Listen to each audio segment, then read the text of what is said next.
news for you. You're not gonna believe this. We found one. A real one.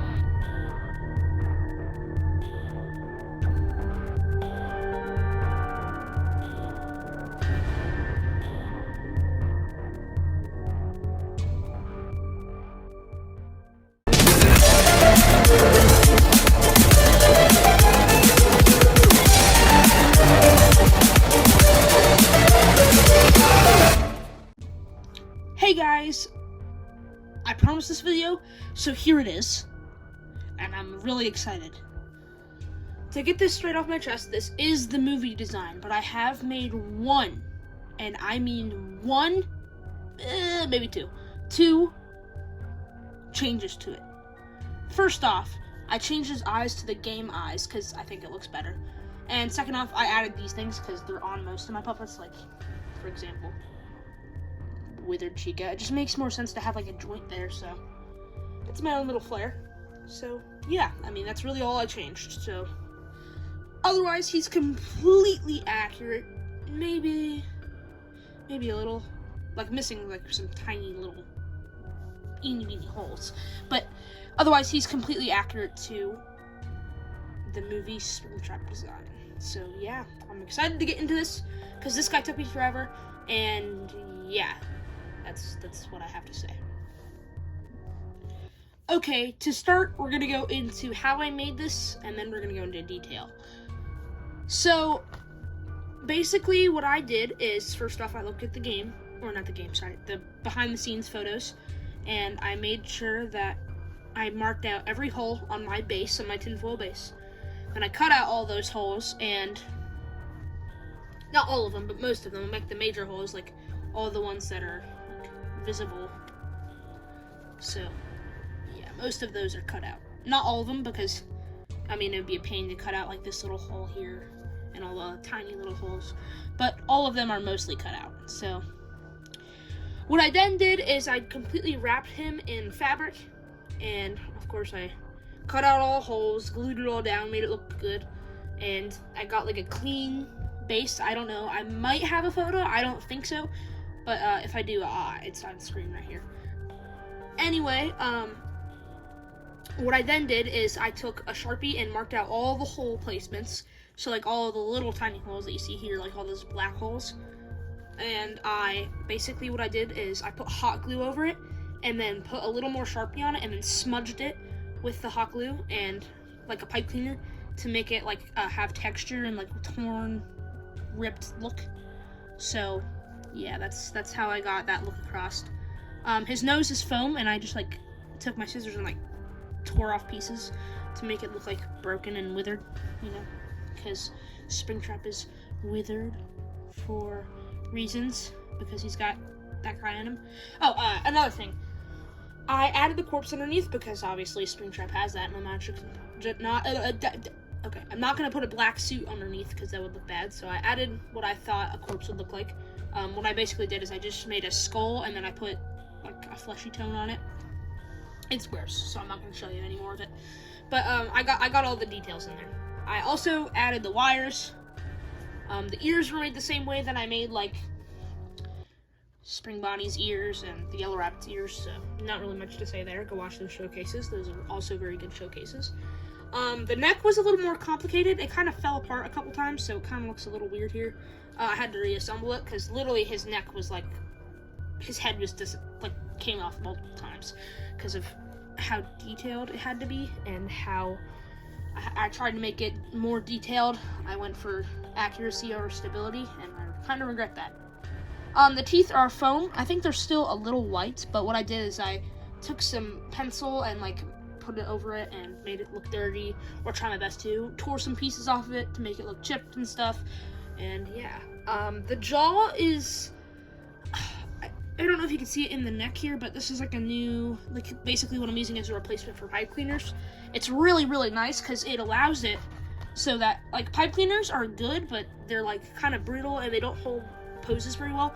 But like, for example, I used it in the arms, and like if you bend it, the arm actually stays bent. Like, it doesn't go undone, it stays bent. So I'm really liking that new strategy that I've been using. And I used it in a few other guys, well, I mean, the only other guy that I've made, which I'm not going to show here because I haven't shown him off yet, and he'll probably be teased in like a short or something, but you can probably guess who it is. So yeah, back to Springtrap.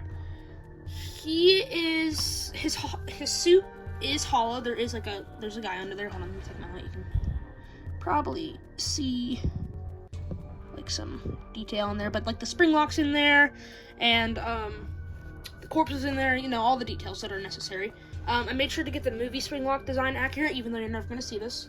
And then what I did is I took this guy's torso, because this guy has a removable suit, go watch that showcase. I just used that torso as a base and wrapped nice pipe cleaners and tinfoil and all that around it, and then that gave me my base, and I put it around this torso, cut out all the holes. The stomach is a separate piece here because it's like, you can see here, it's like spread out.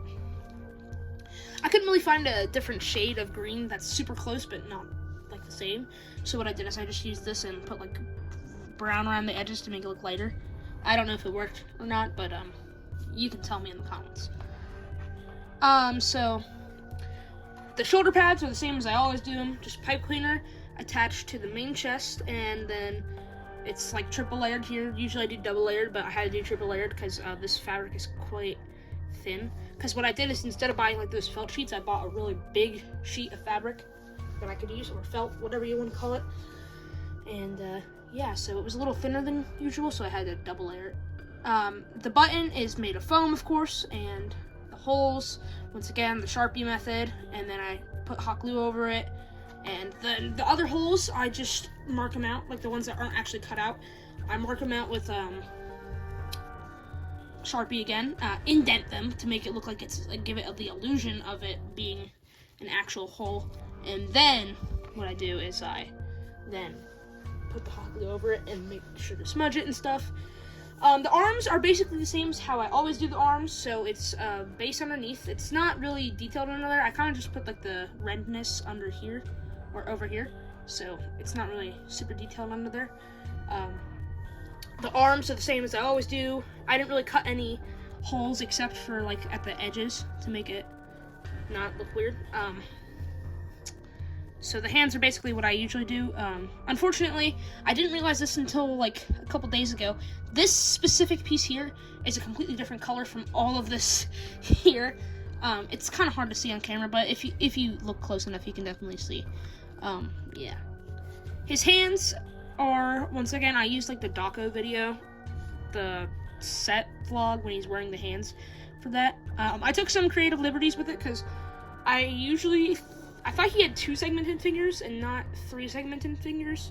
So what I did here is I made them 2 segmented and then like modified the idea, or like modified the withering to make it look more accurate. But of course these hands are fully posable and all that. And actually, I made him an accessory, which I rarely ever do. I think the last accessory I made was for Freddy, and I made a microphone, which that was 4 months ago at this point, so a while ago. I made him a fire axe. I'm not going to put it in his hand right now because I don't feel like doing that because it's going to take us a minute.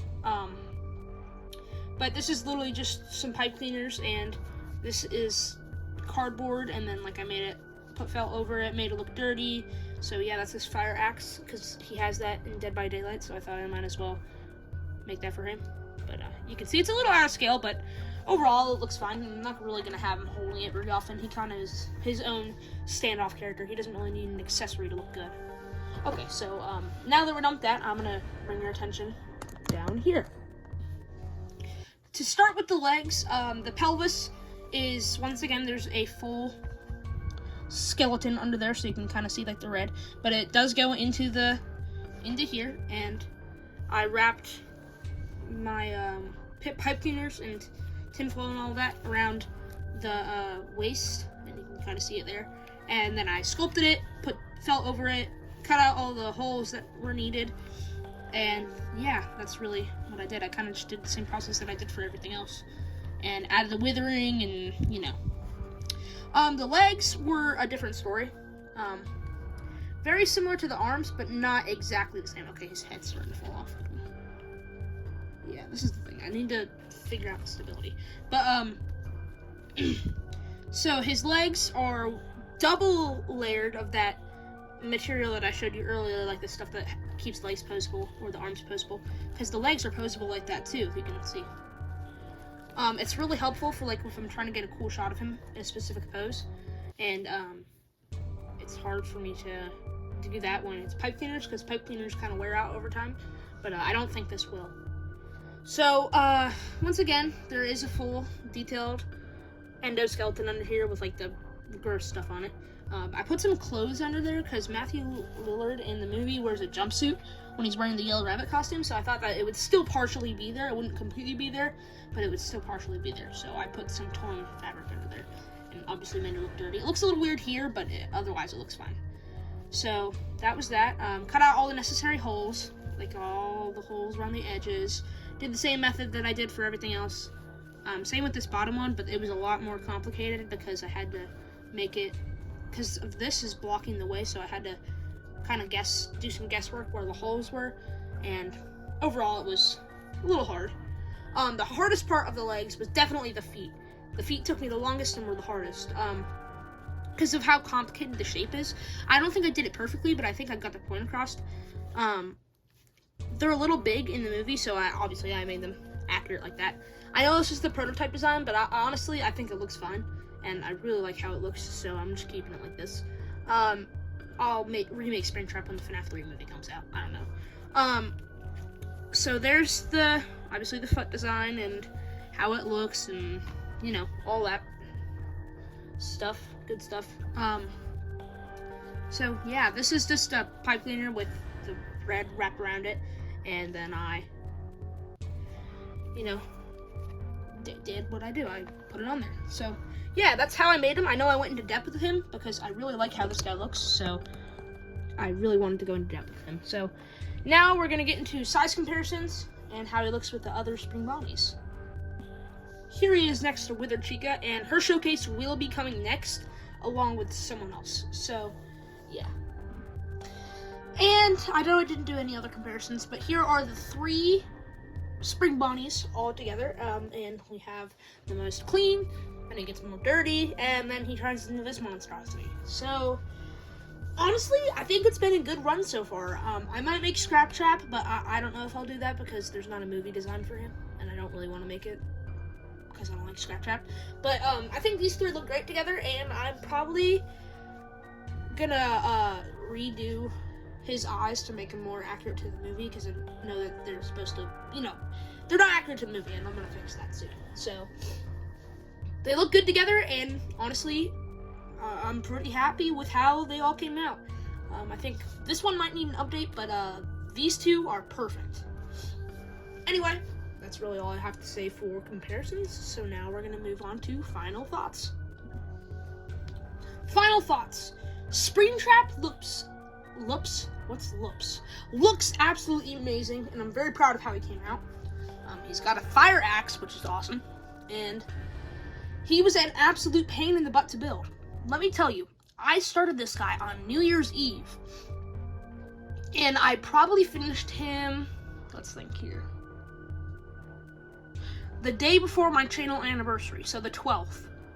That is basically 2 weeks of consistently building him, and it was absolutely ridiculous to do all that. Thankfully, I had been saving all the Fallout episodes, so I watched all the Fallout episodes while I was making him. So that's plus.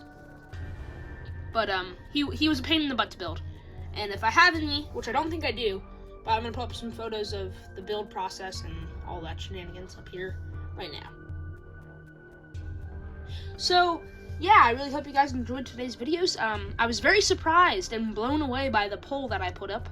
I think it was like 90% of people chose puppet showcases for their favorite type of video I make, and which video they want to see more of. So yeah, I'm gonna be doing more puppet showcases, I guess. Hopefully they don't run out. I know I have one in the works right now, a new puppet, which is gonna go. It's like a set of puppets, but I am gonna end up doing 2 separate reviews because